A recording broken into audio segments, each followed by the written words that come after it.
Hello students, class 11 physics के Hindi medium के students के लिए मैं अभय कुमार चैप्टर 2 मात्रक एवं मापन यूनिट्स एंड मेजरमेंट का पार्ट 6 को डिस्कस करने जा रहा हूँ। इस वीडियो का टॉपिक्स है निरपेक्ष त्रुटि, माध्य निरपेक्ष त्रुटि, आपेक्षिक त्रुटि, प्रतिशत त्रुटि तथा इस पर आधारित, इन सूत्रों पर आधारित आंकिक प्रश्न न्यूमेरिकल। तो सबसे पहले निरपेक्ष त्रुटि, जिसे अंग्रेजी में एब्सोल्यूट एरर कहा जाता है। यदि किसी भौतिक राशि के कई मापनों या कई प्रेक्षणों के मान क्रमशः A1, small a1, small a2, a3, a4 dot से लेकर n तक हों, मतलब किसी भौतिक राशि का मापन कर रहे हैं तो उसमें प्रेक्षणों की संख्या, उसमें n प्रेक्षण है। यदि उसमें n प्रेक्षण हो तो उन प्रेक्षित मानों को हम व्यक्त कर सकते हैं A1, A2, small a1, small a2, small a3 से लेकर डॉट स्मॉल n तक। n प्रेक्षण है। अगर प्रेक्षणों की संख्या 10 है, 10 है, तो कुल प्रेक्षणों की संख्या, कुल प्रेक्षित मान उस भौतिक राशि के माप की जो प्रेक्षित मान होंगे वह A1, A2, A3, A4, A5 से लेकर A10 तक होगा। अगर 20 प्रेक्षणों की संख्या 20 है, पठनों की संख्या 20 है, तो A1, A2, A3, A4 से लेकर के A20 तक उसके n प्रेक्षित मान होंगे, जहाँ n इक्वल टू 20। भौतिक राशि के प्रेक्षणों की संख्या या उस राशि के जो मापित मान हैं उसकी संख्या अगर n हो तो प्रेक्षित मान होंगे A1, A2, A3 से लेकर के n तक। तो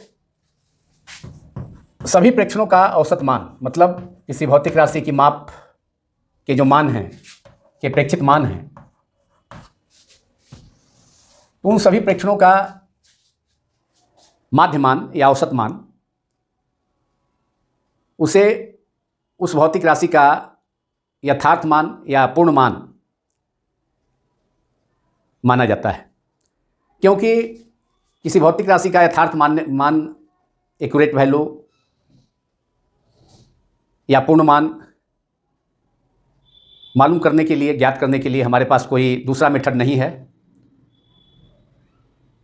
या कोई दूसरा सूत्र उपलब्ध नहीं है। इसलिए किसी भी भौतिक राशि की माप के प्रेक्षणों की जो संख्या है, उन प्रेक्षणों का प्रेक्षित मानों का, प्रेक्षणों की संख्या है या प्रेक्षित मान जितने प्राप्त हैं, जितने प्रेक्षणों से, उन सभी प्रेक्षित मानों का औसत मान को ही उस भौतिक राशि का यथार्थ मान या सही मान माना जाता है। इसलिए भौतिक राशि का यथार्थ मान, जिसे ए माध्य, ए मीन, अंग्रेजी में ए मीन और हिंदी में ए माध्य, ए स्मॉल ए चिन्ह दे करके नीचे में माध्य लिखेंगे, मीन का हिंदी माध्य, या औसत मान सभी प्रेक्षणों का, या ए बार से भी सूचित किया जा सकता है। ए बार इक्वल टू प्रेक्षित मानों की संख्या है A1, प्रेक्षित मानों की संख्या अगर n है, n प्रेक्षित मान है, तो उनके मान, प्रत्येक जो व्यक्तिगत मान है, प्रेक्षित मान, प्रत्येक व्यक्तिगत प्रेक्षित मान वह A1, A2, A3 से लेकर के n तक होंगे। A1 plus A2 plus A3 dot से लेकर के, चूंकि प्रेक्षित मानों की संख्या, प्रेक्षणों की संख्या n है, इसलिए प्रेक्षित मानों की संख्या या व्यक्तिगत मानों की संख्या भी n तक होगी। अपॉन प्रेक्षणों की संख्या अगर n है तो n से हम क्या कर देंगे, डिवाइड कर देंगे, भाग दे देंगे। यह जो औसत मान होगा या माध्य मान होगा, जिसे ए मीन अंग्रेजी में, हिंदी में ए माध्य और ए बार, ए के ऊपर डैश दे करके उसे ए बार पढ़ा जाता है, तो वह हो गया A1 plus A2 plus A3 plus dot n upon n। और यह मान भौतिक राशि का क्या होगा, यथार्थ मान होगा। यह जो है माप का यथार्थ मान, यह सूत्र हो गया माप का यथार्थ मान ज्ञात करने का। ये औसत मान ही, प्रेक्षित मानों का औसत मान ही यथार्थ मान माना जाता है, क्योंकि यथार्थ मान ज्ञात करने के लिए कोई दूसरा सूत्र उपलब्ध नहीं है हमें। इसलिए अब निरपेक्ष त्रुटि को परिभाषित करें। अब आप प्रश्न उठा सकते हैं, प्रश्न कर सकते हैं कि पहले आपने माध्यमान क्यों बतला दिया, जबकि पढ़ना तो है पहले निरपेक्ष त्रुटि, इस वीडियो का पहला टॉपिक। तो इसलिए कि निरपेक्ष त्रुटि भी डिफाइन होगा तो उसमें माध्यमान की ज़रूरत है। तो किसी भी भौतिक राशि का यथार्थ मान, जो कि सभी प्रेक्षणों का औसत मान होगा, ए मीन या ए माध्य, एवं प्रत्येक प्रेक्षित मान या व्यक्तिगत मान या व्यक्तिगत प्रेक्षण के अंतर को या अंतर के मापांक को मॉड ले लेंगे तो प्रत्येक प्रेक्षण में त्रुटि एरर धनात्मक या ऋणात्मक हो सकती है, लेकिन उसका मापांक लेने पर वह पूर्ण त्रुटि या निरपेक्ष त्रुटि का मान मापांक ले लेने पर धनात्मक ही होगा। तो इसलिए फाइनली हम डिफाइन कर सकते हैं निरपेक्ष त्रुटि को, प्रत्येक प्रेक्षण में, व्यक्तिगत प्रेक्षण में त्रुटियां ऋणात्मक भी हो सकती हैं, धनात्मक भी हो सकती हैं, लेकिन उसका मॉड ले लेने पर वह मान जो पूर्ण मान होगा या निरपेक्ष मान होगा उस या निरपेक्ष त्रुटि होगी वह धनात्मक ही होगी। इसलिए प्रेक्षित मान, इसलिए किसी भौतिक राशि के मापन का यथार्थ मान जो कि ए मीन होगा, एवं व्यक्तिगत मान या प्रेक्षित मान, प्रत्येक प्रेक्षित मान के अंतर का मापांक, मतलब किसी भौतिक राशि के माप का यथार्थ मान जो कि ए मीन होगा, सभी प्रेक्षणों का औसत मान, एवं प्रेक्षित मान के अंतर का मापांक को निरपेक्ष त्रुटि कहा जाता है। इस डिफिनेशन को आप लोग नोट कर लें। किसी माप, मतलब भौतिक राशि की माप का यथार्थ मान एवं व्यक्तिगत मान, मतलब प्रत्येक पठन का प्रेक्षण का मान, एवं प्रेक्षित मान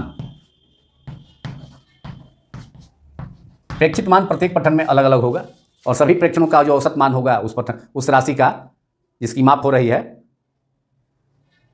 जिसका माप किया जा रहा है, उसका यथार्थ मान होगा या शुद्ध मान होगा। तो किसी माप का यथार्थ मान एवं प्रेक्षित मान के अंतर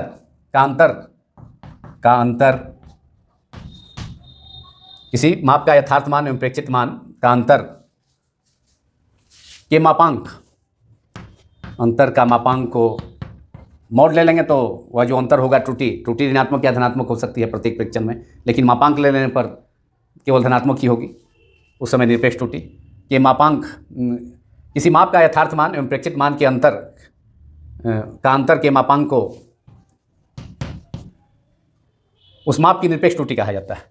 निरपेक्ष त्रुटि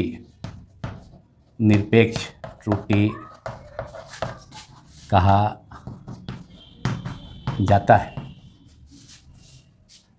और त्रुटि को व्यक्त करने के लिए हम डेल्टा संकेत का इस्तेमाल करते हैं। निरपेक्ष त्रुटि को व्यक्त करने के लिए जो अंतर है यथार्थ मान एवं प्रेक्षित मान के अंतर को, उसको डेल्टा, एक ग्रीक लेटर है डेल्टा, इसे त्रिभुज के द्वारा निरूपित किया जाता है। उस डेल्टा को त्रिभुज संकेत से सूचित किया जाता है, जो कि यूनानी एक लेटर है वो, और उसका यूज किया जाता है अंतर को बताने के लिए, मतलब यथार्थ मान एवं प्रेक्षित मान के अंतर को बताने के लिए। और अंतर का मॉड ले लेंगे तो वह निरपेक्ष त्रुटि हो जाएगा। त्रुटियां ऋणात्मक धनात्मक हो सकती हैं, लेकिन मॉड ले लेने पर हमेशा मान धनात्मक ही होगा। तो निरपेक्ष त्रुटि कहा जाता है। और इसे डेल्टा, अगर प्रेक्षणों को हम A1 के रूप में, A1 A2 A3 AN के रूप में व्यक्त करते हैं तो निरपेक्ष त्रुटि हो जाएगा डेल्टा ए मॉड। और अगर प्रेक्षणों को x1 x2 small x1 small x2 small x3 xn इन प्रेक्षणों की संख्या है, पठनों की संख्या है, उसके रूप में व्यक्त करें तब तब उस स्थिति में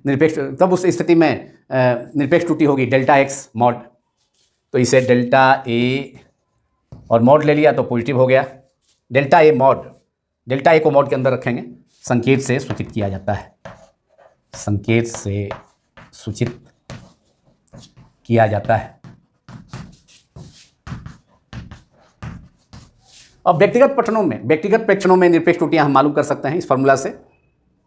तो इसलिए निरपेक्ष त्रुटि क्या हो गया, डेल्टा ए मॉड, इसलिए निरपेक्ष त्रुटि हो गई। फॉर्मूला सूत्र निरपेक्ष त्रुटि ज्ञात करने का, निरपेक्ष त्रुटि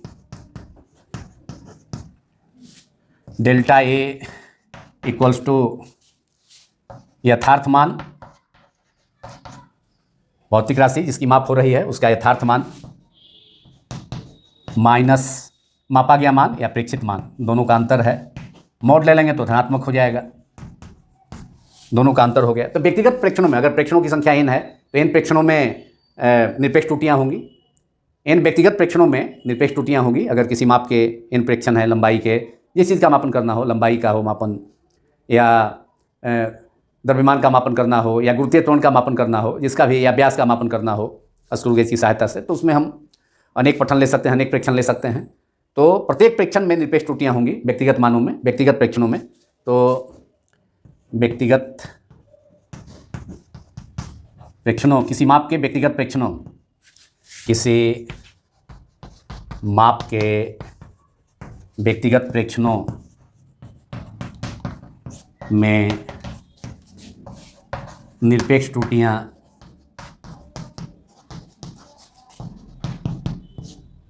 निम्न होंगी। इसे हम मालूम कर सकते हैं प्रत्येक प्रेक्षण में, व्यक्तिगत प्रेक्षण में त्रुटियों को।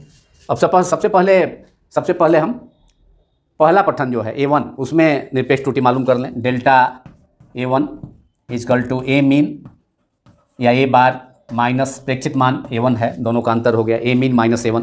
मॉड ले लेंगे तो अगर अंतर धनात्मक या ऋणात्मक जो भी है, ऋणात्मक भी अंतर होगा तो धनात्मक हो जाएगा।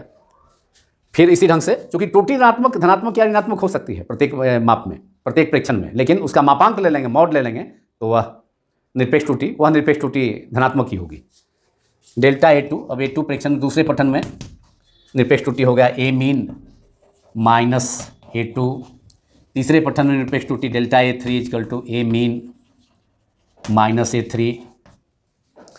और इसी ढंग से nवें पठन में AN is equal to delta AN। मान लिया कि हम 10 प्रेक्षण ले रहे हैं या 5 ही प्रेक्षण ले रहे हैं तो अंतिम पठन डेल्टा A5 हो जाएगा। 10 पठन ले रहे हैं, अगर हम 10 प्रेक्षित मान ले रहे हैं तो डेल्टा N इजकल टू 10 हो जाएगा। तब प्रत्येक पठन में, मतलब थर्ड प्रेक्षण में त्रुटि निरपेक्ष त्रुटि डेल्टा A3, चौथे प्रेक्षण में त्रुटि निरपेक्ष त्रुटि डेल्टा A4, पाँचवें प्रेक्षण में त्रुटि डेल्टा A5, छठे प्रेक्षण में निरपेक्ष त्रुटि डेल्टा A6, सातवें प्रेक्षण में निरपेक्ष त्रुटि डेल्टा A7। इसी ढंग से 10वें प्रेक्षण में निरपेक्ष त्रुटि तो डेल्टा A10 हो जाएगा, A मीन माइनस A10। तो delta AN is equal to A mean minus AN। तो यही व्यक्तिगत प्रेक्षणों में, व्यक्तिगत पठनों में ये निरपेक्ष त्रुटियाँ होंगी। और प्रत्येक का मॉड ले लेंगे तो ऋणात्मक भी अगर त्रुटि होगी तो उसका मान धनात्मक आ जाएगा।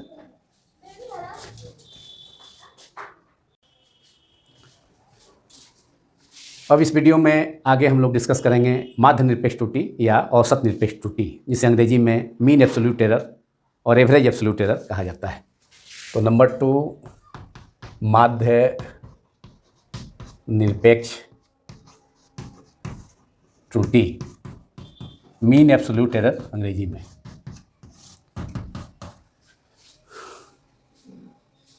तो किसी भौतिक राशि जिसका मापन किया जा रहा है, तो किसी भौतिक राशि या मापित राशि जिसका मापन हो रहा है, मापन किया जाना है या जिसे मापा गया है, तो किसी भौतिक राशि के निरपेक्ष त्रुटियों के परिमाणों, मैग्नीट्यूड्स के समानांतर माध्य या औसत मान को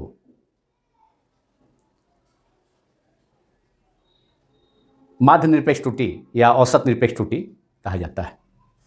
उस माप का माध्य निरपेक्ष त्रुटि या औसत निरपेक्ष त्रुटि कहा जाता है। तो इस डिफिनीशन को भी आप लोग नोट करें। किसी भौतिक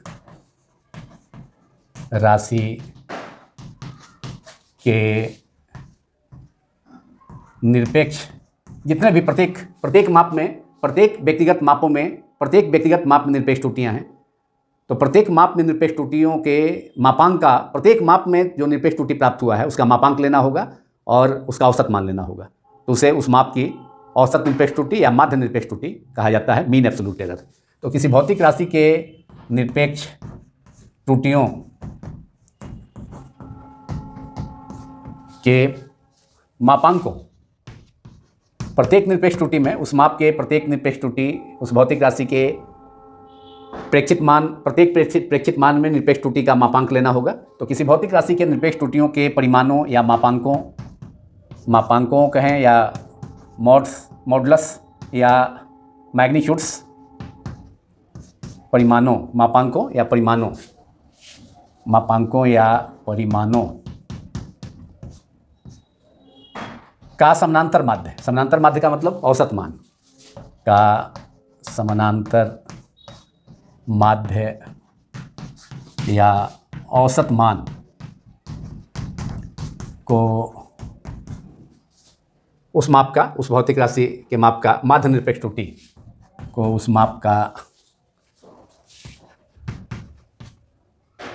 माध्य निरपेक्ष त्रुटि कहा जाता है। माध्य निरपेक्ष त्रुटि कहा जाता है। और इसे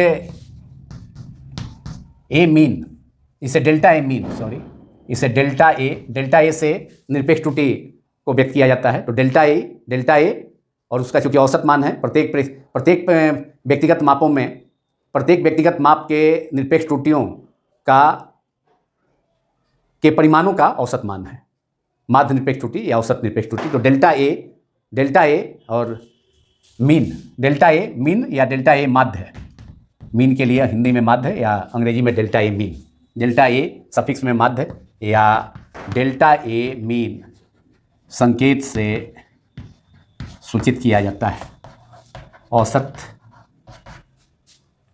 या माध्य निरपेक्ष त्रुटि को सूचित किया जाता है। इसलिए सूत्र हो जाएगा माध्य निरपेक्ष त्रुटि का किसी भौतिक राशि की माप में क्या मापन में, तो डेल्टा ए माध्य या डेल्टा ए मीन, ये हो जाएगा mod delta A one plus mod delta A2.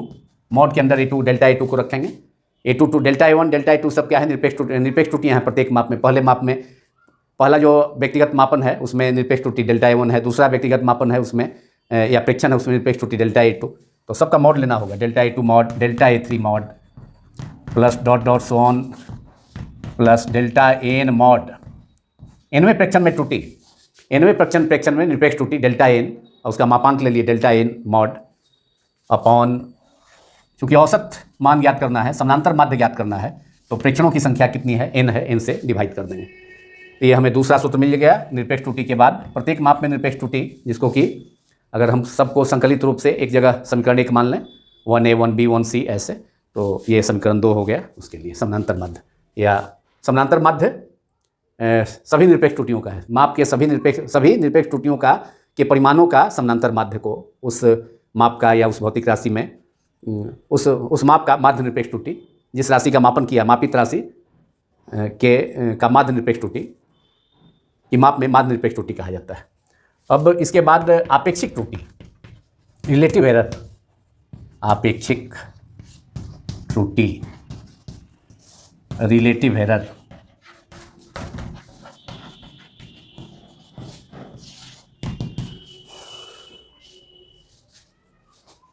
तो किसी भौतिक राशि की माप में, किसी भौतिक राशि की माप में माध्य निरपेक्ष त्रुटि डेल्टा ए मीन एवं उस राशि का यथार्थ मान ए मीन का अनुपात आपेक्षिक त्रुटि कहलाता है। तो आपेक्षिक त्रुटि की परिभाषा हो गई माध्य निरपेक्ष त्रुटि, मतलब किसी भौतिक राशि की माप में माध्य निरपेक्ष त्रुटि, माध्य निरपेक्ष त्रुटि, किसी माप की माध्य निरपेक्ष त्रुटि, किसी माप मतलब भौतिक राशि की माप की माध्य निरपेक्ष त्रुटि, किसी माप की माध्य निरपेक्ष त्रुटि डेल्टा ए मीन, अभी हमने प्राप्त किया इसे डेल्टा ए मीन को, एवं उस भौतिक राशि का यथार्थ मान, उस भौतिक राशि का यथार्थ मान ए मीन, यथार्थ मान, उस भौतिक राशि का यथार्थ मान ए मीन का अनुपात को सापेक्षिक या आपेक्षिक त्रुटि कहा जाता है। अनुपात को आपेक्षिक त्रुटि, आपेक्षिक त्रुटि कहा जाता है। और लास्ट में प्रतिशत त्रुटि, जो कि आपेक्षिक त्रुटि से ही संबंधित है। प्रतिशत त्रुटि, इन सूत्रों पर आधारित भी एक प्रॉब्लम को हम लोग इस वीडियो में ही डिस्कस करेंगे। उसका भी सॉल्यूशन किया जाएगा। प्रतिशत त्रुटि, परसेंटेज एरर अंग्रेजी में। तो यदि किसी भौतिक राशि की माप में आपेक्षिक त्रुटि को प्रतिशत के रूप में व्यक्त किया जाए तो उसे प्रतिशत त्रुटि कहा जाता है। तो यदि किसी माप की आपेक्षिक त्रुटि को प्रतिशत के रूप में व्यक्त किया जाए तो उसे प्रतिशत त्रुटि कहा जाएगा। यदि किसी माप की आपेक्षिक त्रुटि को प्रतिशत में व्यक्त किया जाए, प्रतिशत के रूप में, प्रतिशत का संकेत को लिखा वहाँ के रूप में व्यक्त किया जाए तो इसे प्रतिशत त्रुटि कहा जाता है। तो इसे प्रतिशत त्रुटि कहा जाता है। और प्रतिशत त्रुटि का संकेत होता है डेल्टा ए, एक दूसरा डेल्टा, डेल्टा इस ढंग से डेल्टा, ये भी डेल्टा, ये संकेत है डेल्टा ए, डेल्टा ए जो वेरिएशन डेल्टा है, वेरिएशन को, चेंज को बतलाता है, स्मॉल चेंज को डेल्टा ए, तो इसका संकेत डेल्टा ए है। ये भी डेल्टा है और वो त्रिभुज वाला डेल्टा था, ग्रीक जो लेटर है, यूनानी लेटर उसे, और ये भी डेल्टा ए संकेत से सूचित किया जाता है। तो प्रतिशत त्रुटि का संकेत हो गया डेल्टा ए।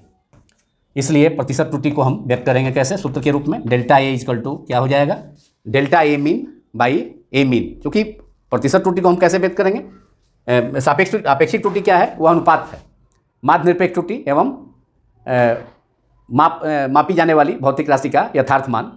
मतलब किसी माप में औसत निरपेक्ष त्रुटि, किसी माप में औसत निरपेक्ष त्रुटि या माध्य निरपेक्ष त्रुटि डेल्टा ए मीन तथा उस राशि का यथार्थ मान ए मीन का अनुपात को ही आपेक्षिक त्रुटि कहा जाता है। तो इसलिए आपेक्षिक त्रुटि इक्वल टू क्या हो गया, आपेक्षिक त्रुटि equal to delta A mean, आपेक्षिक त्रुटि हो गया ई रिलेटिव, ई सापेक्षिक, ई मतलब एरर हो गया, संकेत में लिख सकते हैं E R E L, E relative equal to delta A mean, delta A mean परिभाषा से जो फॉर्मूला आया अपॉन ए मीन। तो ये तीसरा इक्वेशन हो गया, तीसरा समीकरण जो कि आपेक्षिक त्रुटि को, किसी माप में आपेक्षिक त्रुटि को बतलाता है। ई आर ई एल, ई माने एरर, अंग्रेजी में ई से एरर हो गया, एरर का मतलब हुआ त्रुटि। आर ई एल अंग्रेजी में रिलेटिव को, आपेक्षिक को रिलेटिव कहा जाता है, तो R E L short form हो गया रिलेटिव के लिए। तो E R E L equal to delta A mean upon A mean. और अगर इसी आपेक्षिक त्रुटि को प्रतिशत के रूप में व्यक्त किया जाए तो प्रतिशत त्रुटि का संकेत है डेल्टा ए, डेल्टा ए, तो ये हो गया डेल्टा ए मीन, इसका सूत्र हो गया delta A mean upon A mean. और चूंकि प्रतिशत में व्यक्त करना है तो 100% से इसे मल्टीप्लाई कर देंगे तो हमको प्रतिशत त्रुटि भी उस माप में मालूम हो जाएगा। सापेक्ष त्रुटि मालूम होने के बाद अगर उसे 100% से मल्टीप्लाई कर दें तो उस माप में प्रतिशत त्रुटि भी हमें ज्ञात हो जाएगा। और निश्चित रूप से इस पर आधारित प्रॉब्लम्स भी पूछे जाते हैं जो कि नीट एग्ज़ाम में या IIT JEE एग्ज़ाम में या अदर इंटर बेस्ड जो भी अदर कॉम्पिटिशन्स हैं उसमें पूछे जाते हैं। अक्सर प्रतिशत त्रुटि और निरपेक्ष त्रुटि, इस पर खासकर प्रतिशत त्रुटि पर आधारित प्रश्न अक्सर पूछे जाते हैं। तो यह हो गया प्रतिशत त्रुटि, आपेक्षिक त्रुटि, माध्य निरपेक्ष त्रुटि एवं निरपेक्ष त्रुटि, सभी त्रुटियों के बारे में हमने को डिस्कस किया। अब इस पर आधारित, इन सभी सूत्रों पर आधारित एक प्रॉब्लम को इस वीडियो में आगे हम लोग डिस्कस करेंगे।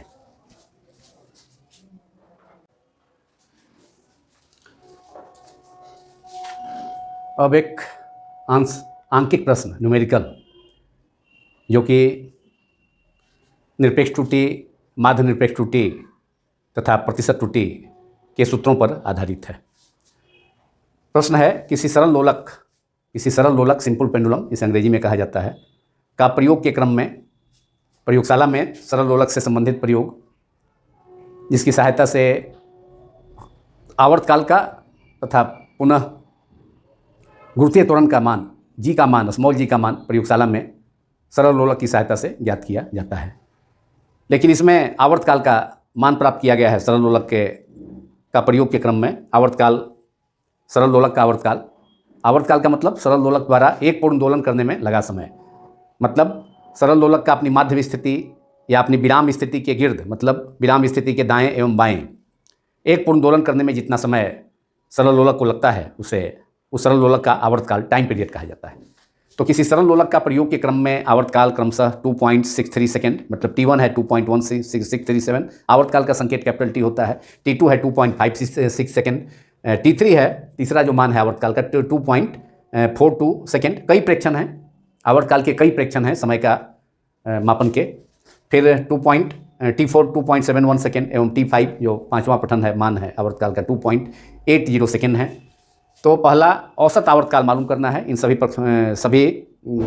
प्रेक्षणों के हेल्प से इन सभी आवर्तकाल के जो मान हैं उनका औसत मान मालूम करना है। तो सभी को जोड़ के, चूँकि 5 पठन है, 1 2 3 4 5, तो 5 से डिवाइड कर देंगे तो वह उसका औसत आवर्तकाल का मान मालूम हो जाएगा।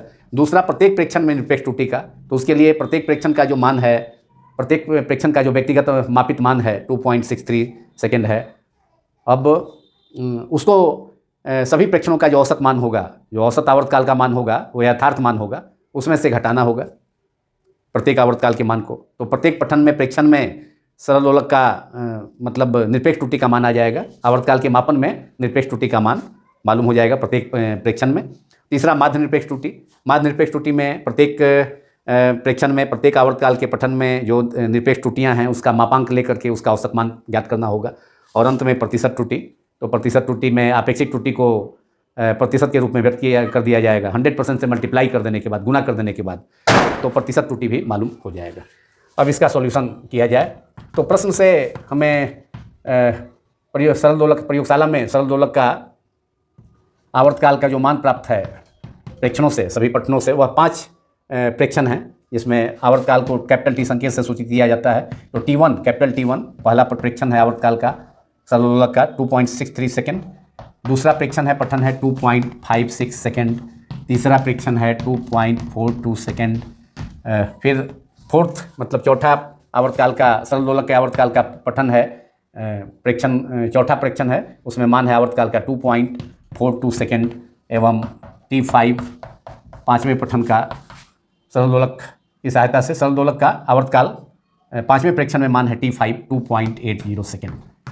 तो इन सभी प्रेक्षणों का मतलब प्रत्येक प्रेक्षण में जो आवर्तकाल का मान है सभी प्रेक्षणों का औसत मान मालूम करेंगे, जो कि आवर्तकाल का, सरल दोलक के आवर्तकाल का यथार्थ मान होगा। ए मीन लिखते हैं तो यहाँ टी मीन लिखेंगे, टाइम को टी से सूचित किया गया है आवर्तकाल को। तो पहला है पार्ट में, इसमें ए चाहे पार्ट 1 है औसत आवर्तकाल, मतलब सरल दोलक का औसत आवर्तकाल, सरल दोलक का यही यथार्थ मान होगा, यही सरल दोलक का यथार्थ मान होगा, जो कि टी मीन होगा। सरल दोलक का औसत या माध्य आवर्तकाल, औसत या माध्य आवर्तकाल टी मीन, और यह यथार्थ मान होगा। सभी प्रेक्षणों का समानांतर माध्य या औसत मान ही यथार्थ मान होता है मापी जाने वाली राशि का। तो यहाँ पर आवर्तकाल का मापन किया जा रहा है सरल दोलक का। तो T mean is equal to T1 plus T2 plus T3 plus T4 plus T5, 5 प्रेक्षण हैं। तो सभी को जोड़ दिया, सभी प्रेक्षणों के आवर्तकाल को जोड़ दिया गया, T1 plus T2 plus T3 plus T4 plus T5 by 5। अब T1 का मान है दिया हुआ 2.63 है प्लस 2.56 है, T3 है 2.42 है, फिर 2.42 है, उसके बाद 2.71 है, T4 2.71 प्लस 2.71 है, प्लस लास्ट में जो T5 है पाँचवा पठन प्रेक्षण वह है 2 आवर्तकाल का मान 80 अपॉन डिवाइड कर दिया जाए इसको 5 से। अब सबको ऐड कर लेंगे हम, ऐड करेंगे 6 plus 5, 6 plus 3 9 plus 2 11 plus 1 12 plus 0 that is 12, last में 2 हो जाएगा। तो 2 हाथ में है 1, उसके बाद 8 1 9 9 6 15 1 16 16 और 4 20 20 5 25 और 25 6 31 31 का 1 हाथ में 3 हो गया, रिमाइंडर शेष। अब 3 2 5 2 7 2 9 2 11 2 13 13.12। सभी आवर्तकालों का पाँचों पठनों में प्रेक्षणों में आवर्तकाल का कुल मान हो गया 13.12 अपॉन 5। अब 5 से डिवाइड कर देंगे, चूँकि कुल प्रेक्षणों की संख्या कितनी है 5 है। अब डिवाइड करेंगे तो 5 में 13.12 से, तो 2 बार 5 दूना 10 हो गया, उसके बाद 3 बचेगा और फिर डिसमल है 3.112, दैट इज डिसमल हो जाएगा 2.6 बार जाएगा, 12 हो गया, 12 हो गया तो 6 टाइम गया, 5 36 हो गया, 31 है, फिर 1 बचेगा, फिर 1 2, तो कहने का मतलब है कि 2 बार, तो 2.62 सेकेंड औसत मान हो गया 2.62 सेकेंड। 13.12 कुल आवर्तकाल का, सभी आवर्तकालों के मानों का योग हो गया पांचों पठनों का, उसमें 5 से डिवाइड कर दिए, तो 13.12/5 दैट इज 2.62 सेकेंड नियरली। तो ये औसत मान हो गया टी, सभी आवर्तकालों का औसत मान टी मीन, जो कि यथार्थ मान होगा, सही मान होगा। अब प्रत्येक पठन में ये तो पहला पार्ट का आंसर हो गया औसत आवर्तकाल। प्रत्येक परीक्षण में निरपेक्ष त्रुटि, तो प्रत्येक परीक्षण में निरपेक्ष त्रुटि के लिए हमें T1 मतलब delta T1 equal to T mean minus T1। अब टी मीन कितना आ गया 2.62 सेकेंड है, और T1 कितना है, पहले पठन का मान 2.62 है, 2.62 माइनस 2.63 सेकेंड दैट इज 2.62 कम है, 2.63 ज़्यादा है, माइनस 0.01 सेकेंड हो गया। पहला पठन में प्रत्येक मैंने पहले पठन आवर्तकाल का पहला पठन में निरपेक्ष त्रुटि का मान हुआ। फिर दूसरे परीक्षण में निरपेक्ष त्रुटि delta T2 equal to T mean minus T2 equals to T mean है 2.62 और दूसरे पठन का मान है 2.56, यह धनात्मक आएगा, इक्वल टू ये हो गया 12 में 6 गया 6 और 0.06 सेकेंड।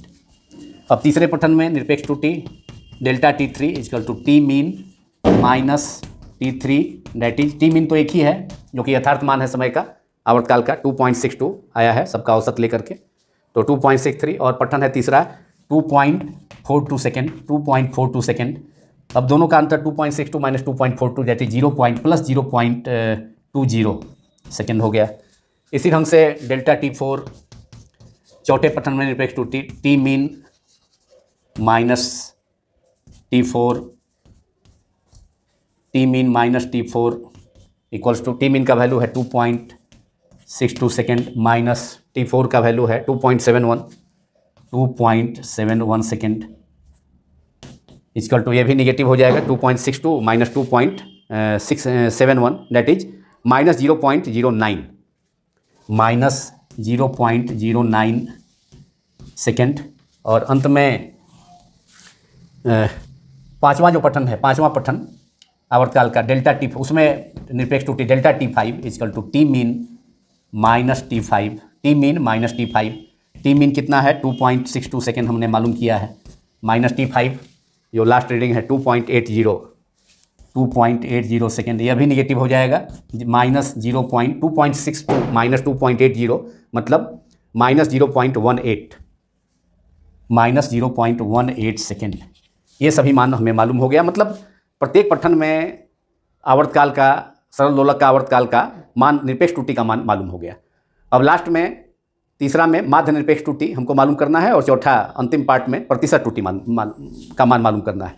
तो माध्य निरपेक्ष त्रुटि के लिए इन सभी मानों का, सभी प्रत्येक पठन में प्राप्त निरपेक्ष त्रुटियों के मापांकों का औसत मान ज्ञात करना होगा।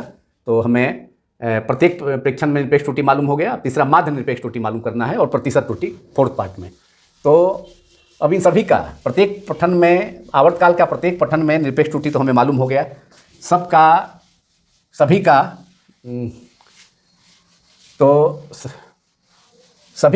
सभी के मापांकों का मतलब प्रत्येक पठन का मतलब प्रत्येक सरल दोलक का आवर्तकाल का प्रत्येक मान है। तो प्रत्येक पठन में प्रत्येक आवर्तकाल का मान में जो निरपेक्ष त्रुटि है उसके मापांकों का औसत मान निकाल लेना होगा। तो प्रेक्षण में माध्य निरपेक्ष त्रुटि मालूम हो जाएगा, और चौथा में प्रतिशत त्रुटि। तो पहले हम माध्य निरपेक्ष त्रुटि मालूम कर लें, तब अंत में प्रतिशत त्रुटि। तो माध्य निरपेक्ष त्रुटि के लिए हमें जितने भी मान प्राप्त हुए हैं पांचों पठनों में, आवर्तकाल के पांचों पठनों में निरपेक्ष त्रुटियों का, उसका मापांक लेकर के औसत मान, समानांतर माध्य उसका मालूम करना होगा। तो तीसरा पार्ट में हमें है माध्य निरपेक्ष त्रुटि, आवर्तकाल की माप में माध्य निरपेक्ष त्रुटि, मीन एब्सोल्यूट एरर, माध्य निरपेक्ष त्रुटि डेल्टा टी मीन।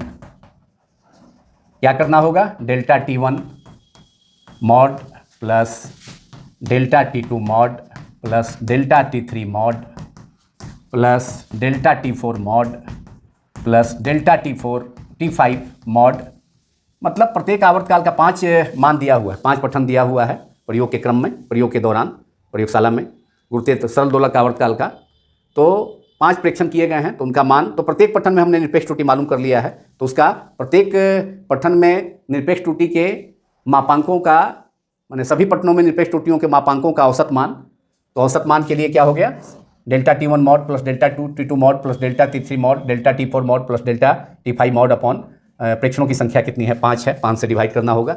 अब डेल्टा T1 का मान है delta T mean minus T1 minus 0.01 second, तो ये हो गया माइनस 0.01 सेकेंड है, प्लस डेल्टा T2 का मान है दूसरे प्रेक्षण में, मतलब आवर्तकाल का दूसरा पठन में निरपेक्ष त्रुटि है 0. ये धनात्मक है 0.06 सेकेंड, 0.06 सेकेंड है, प्लस डेल्टा T3 भी हमें है 0.20 धनात्मक है 0.20 सेकेंड, प्लस अब चौथे पठन में fourth delta T4 2.62 minus 2.71 that is minus 0.09, तो माइनस 0.09 का मॉड हो गया, plus delta T5 minus 0.18 plus minus 0.18 second है, अपॉन टोटल संख्या है कितनी, टोटल पठन है माध्य, उसका समानांतर माध्य लेना है तो 5 से डिवाइड कर देंगे। अब माइनस 0.01 का मॉड हो गया, नेगेटिव भी है निरपेक्ष त्रुटि, उसका मापांक जो होगा वह त्रुटि, अगर पहला व्यक्तिगत त्रुटि आवर्तकाल का पहला व्यक्तिगत त्रुटि मतलब आवर्तकाल का मान नेगेटिव है तो उसका मॉड पॉजिटिव हो गया, तो 0.01 प्लस 0.06 पॉजिटिव है तो मॉड पॉजिटिव ही होगा, प्लस 0.20 प्लस 0.09 प्लस 0.18 अपॉन कुल प्रेक्षणों की संख्या 5 है। अब इसको ऐड कर लिया जाए सभी को, तो 9 प्लस 8 9 8 17 हो गया, 17 6 23 1 24 का 4 हो गया, हाथ में 2 है रिमाइंडर, 2 1 3 3 2 5 5 हो गया, और लास्ट में डिसमल के पहले 0 अपॉन 5 इजकल टू, अब 0.54 में 5 से डिवाइड कर देंगे, 5 से 5 में डिवाइड करेंगे, एक बार जाएगा, फिर 4 बचेगा, तो नियरली फिर यहाँ 5 है, 4 बचेगा तो फिर 0 एक देना होगा, और फिर 8 बार 0.108 डेट इज, उसे भी राउंड ऑफ करके अंतिम जो अंक होगा 5 से ज़्यादा है तो बगल में राउंड ऑफ कर लेंगे, तो 0.11 सेकेंड राउंड ऑफ करने के बाद, तो ये डेल्टा T मीन आ गया, इसको हमने मालूम कर लिया 0.11 सेकेंड डेल्टा T मीन, मतलब माध्य निरपेक्ष त्रुटि सभी आवर्तकाल का जितना मान था सभी व्यक्तिगत प्रेक्षणों में 5 आवर्तकाल के मान थे, सभी का औसत मान समानांतर माध्य आ गया 0.11 सेकेंड, जो कि डेल्टा T मीन हो गया, मतलब औसत आवर्तकाल का मान, औसत माने माध्य आवर्तकाल का मान मालूम हो गया,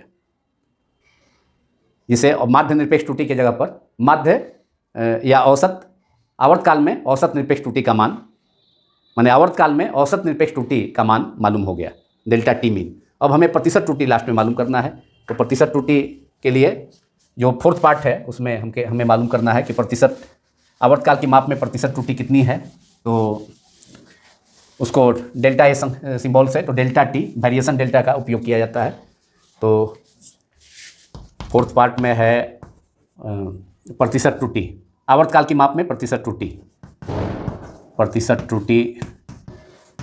वहाँ तो प्रेक्षणों की संख्या को, प्रेक्षणों को हम A1 A2 के रूप में स्पेस किए थे, तो डेल्टा A, यहाँ डेल्टा वेरिएशन डेल्टा है, वेरिएशन में चेंज को बतलाता है, तो यहाँ पर डेल्टा T हो जाएगा, ये वेरिएशन डेल्टा T आवर्तकाल में है, आवर्तकाल में प्रतिशत त्रुटि, delta T is equal to delta T mean by T mean, delta T mean हमें आ गया कितना है 0.11 second, delta T mean 0.11 second है, T मीन भी हमें मालूम था T मीन 0.62 सेकेंड था T मीन, चूँकि 100 इंटू 100% से मल्टीप्लाई करना होगा, प्रतिशत त्रुटि है 100% इजकल टू 100% से मल्टीप्लाई कर देंगे, तो 0.11 इंटू 100 दैट इज 11 हो जाएगा।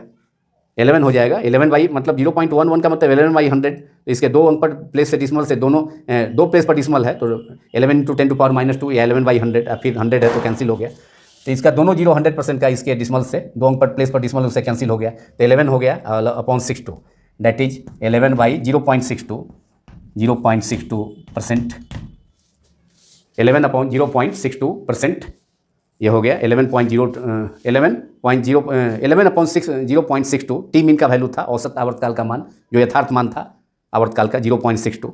अब ये हो जाएगा 1100 अपॉन 62, दो डबल जीरो से वहाँ मल्टीप्लाई हो जाएगा, तो ऊपर में 0.62 है तो 100 से मल्टीप्लाई हो जाएगा, इसलिए प्रतिशत त्रुटि delta T is equal to 1100 upon 62 that is 2.6, sorry यहाँ जो औसत मान था 2.62 था, नॉट 62, 2.62, तो that is 1100, that is 11 upon 2.62%, that is 1100 ऊपर में 100 से मल्टीप्लाई हो जाएगा, नीचे में दो प्लेस पर डिसमल है, अपॉन 262 डिवाइड करेंगे 1100 में 262 से, तो ये डिवाइड करने के बाद इतना परसेंटेज है, दैट इज ये डिवाइड करने के बाद 4.2% प्रतिशत त्रुटि आवर्तकाल के माप में प्रतिशत त्रुटि हो जाएगा 4.2%। डिवाइड करने के बाद 262 है, 1100 है, 4 से मल्टीप्लाई करेंगे, 4 से डिवाइड करेंगे तो 262 upon into 4 that is 4 into 2 4 into 2 8 हो गया, 6 इंटू 4 24,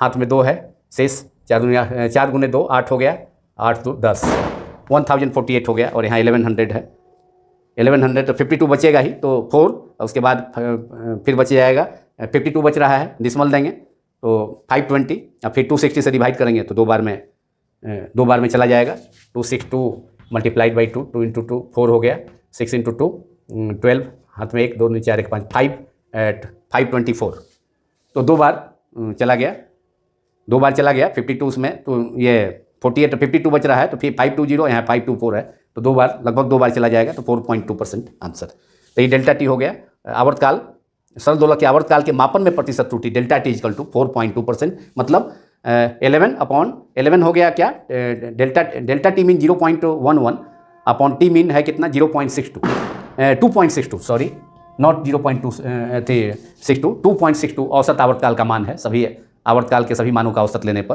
तो ये आ गया 0.11 अपॉन 2.62 इंटू 100 से 0.11 का दो प्लेस पर डिसमल न्यूट्रलाइज हो गया, कैंसिल हो गया, तो 11 अपॉन 2.62% दैट इज अब 1100 हो जाएगा, नीचे में 2.62 है तो 100 से मल्टीप्लाई हो जाएगा ऊपर में, तो 1100 अपॉन 262% दैट इज 4.2% आंसर। तो इसी के साथ यह वीडियो समाप्त होता है। यदि यह वीडियो आप सभी को पसंद आया हो तो इसे लाइक करें, दूसरों से शेयर करें तथा सब्सक्राइब करना भी न भूलें। Thank you very much.